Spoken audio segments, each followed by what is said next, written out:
আসসালামু আলাইকুম রহমতুল্লাহ।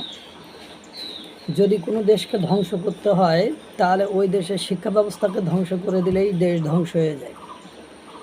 এখন আর ছাত্রছাত্রীরা পড়াশোনা করতে চায় না, এখন ছাত্রছাত্রীরা সমন্বয়ক হতে চায়। আর শিক্ষা প্রতিষ্ঠানে 1 বছর পার হয়ে গেল, বিশ্ববিদ্যালয়ের কার্যক্রম শুরু হয় না। এই শিক্ষা প্রতিষ্ঠানে যিনি দায়িত্ব নিয়েছেন তিনি হয়তো বা এটা বুঝতে পারতেছেন না যে শিক্ষা ব্যবস্থা কীভাবে উনি এবং ওনার তত্ত্বাবধানে ধ্বংস হয়ে যাচ্ছে। এখন ছাত্রছাত্রীরা সব সমন্বয়ক হতে চায়, নিয়োগ বাণিজ্য, বদলি বাণিজ্য, তদবির বাণিজ্য এগুলো করে তারা কোটি টাকা আয় করতে চায়। এবং এই সরকার আবার নতুন বাজেটের মাধ্যমে এই সমন্বয়কদেরকে সুযোগ তৈরি করে দিয়েছে যে কালো টাকা কীভাবে সাদা করতে হয়। তারা এখন কালো টাকা সাদা করার জন্য একটা নতুন পলিসি বা পদ্ধতি পেয়েছে, সেটা হলো সেটা দিয়ে ফ্ল্যাট কিনলে সে কালো টাকা সাদা হয়ে যাবে। যাই হোক, যে কথা বলছিলাম, সিআর আবরার সাহেব একটু পাট নিতে যে সে পাটনি হয়ে গেছে এরকম একটা অবস্থা, বা তিনিও যে দুর্নীতিতে জড়িয়ে গেছেন সেটা আপনাদের আমি আজ বিস্তারিত জানাবো। জানেন, আমাদের সাকিব আল হাসান, বিশ্বের 1 নম্বর অলরাউন্ডার সাকিব আল হাসানকে এক জুয়াড়ু এক সময় ফোন দিয়েছিল যে দুর্নীতি করার জন্য বা একটা মহলের জোয়ার বিষয়টাতে। পরবর্তীতে এটা যখন জানাজানি হয়, সাকিব আল হাসান আপনার আইসিসিকে জানায়নি বলে তাকে 1 বছরের সাসপেন্ড করা হয়েছিল। তা মানে এই যে জানায়নি, সে সাকিব আল হাসান বলছিল আমি তো জোয়ার টাকা নেইনি বা অফার গ্রহণ করিনি, কিন্তু সে জানায়নি, এটাকেই দুর্নীতি বলে দুর্নীতি বিবেচনা করে আইসিসি তাকে 1 বছরের জন্য সাসপেন্ড করেছিল।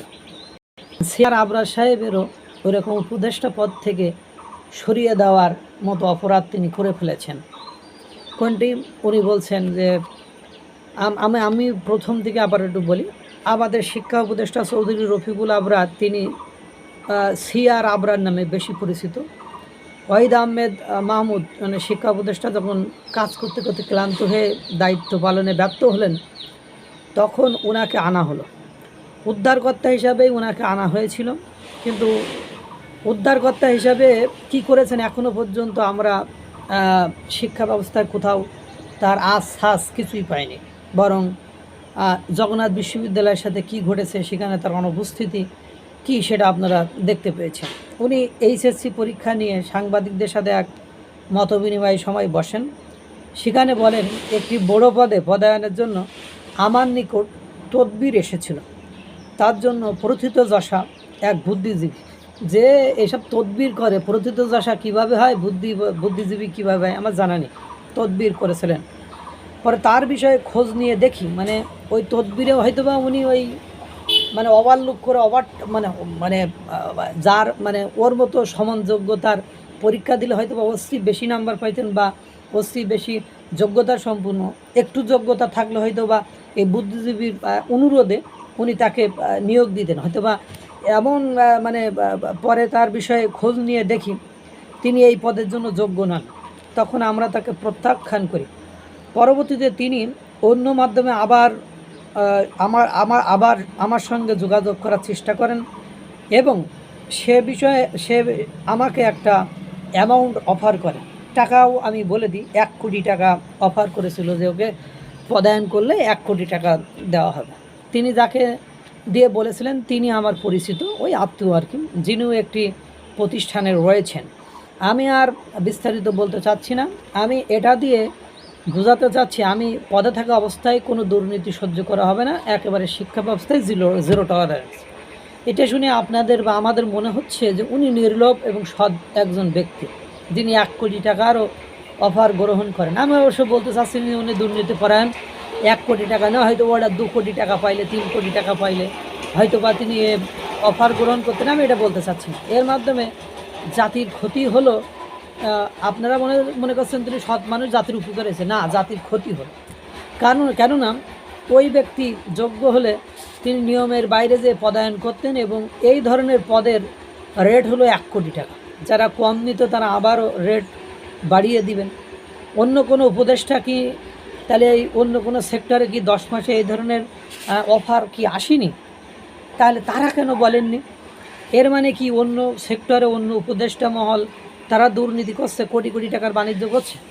অন্য উপদেষ্টারা কি তাহলে এমন অফার লুফে নিচ্ছেন, লুফে কোটি কোটি টাকার মালিক হয়ে যাচ্ছে? এগুলো তো আমরা বিভিন্ন পিএ এপিএস তাদের বিষয়গুলো দেখলে বুঝতে পারছি। এক এনজিও কর্মী ঢাকা শহরের উত্তর সিটি কর্পোরেশনের মেয়র হয়ে গেলেন, তিনি কি তাহলে এরকম করে এসেছেন? অফারের মাধ্যমে, বুদ্ধিজীবীদের মাধ্যমে কি এসেছেন? 1 কোটি টাকা দিয়ে যদি ওই পদে বসতেন তাহলে তিনি ওখানে কত টাকা দুর্নীতি করতেন এবং কতদিনের মধ্যে তুলতেন? কারণ এ সরকার সর্বোচ্চ থাকলে ডিসেম্বর, তার আগেও ওনার বিদায় হতে পারে, আবার তার চেয়ে বেশি থাকলে জুনের পরে ওনার বিদায় হতে পারে। এই অল্প সময়ের মধ্যে এত কোটি টাকা তিনি কী করতেন? অর্থাৎ তাহলে এই সেক্টরে, শিক্ষা সেক্টরে কী পরিমাণ দুর্নীতি হয় যে একটা পদে পদায়িত হওয়ার জন্য 1 কোটি টাকা দিচ্ছে। 1 কোটি টাকা তুলতে তার কতদিন সময় লাগবে?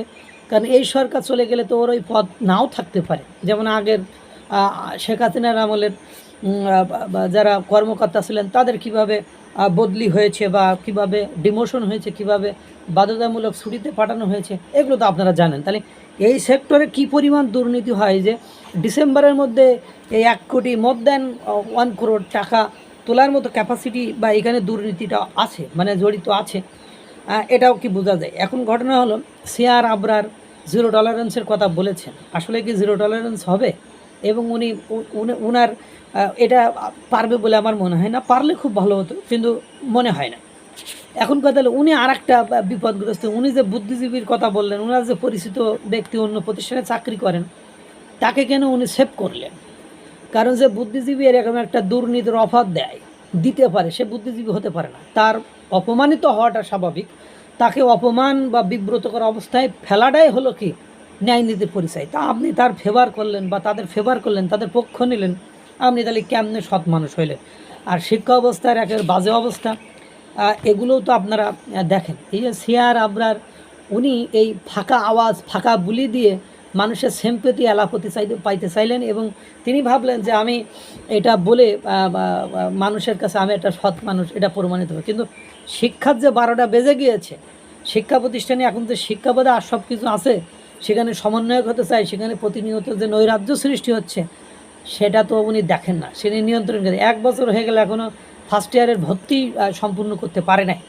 তাহলে উনি তো মানে আর কি বলবো, আমার বলার কোনো অপেক্ষা রাখে না। আল্লাহ তাআলা সকলকে ভালো রাখুক, সুস্থ রাখুক। আসসালামু আলাইকুম ওয়া রাহমাতুল্লাহ।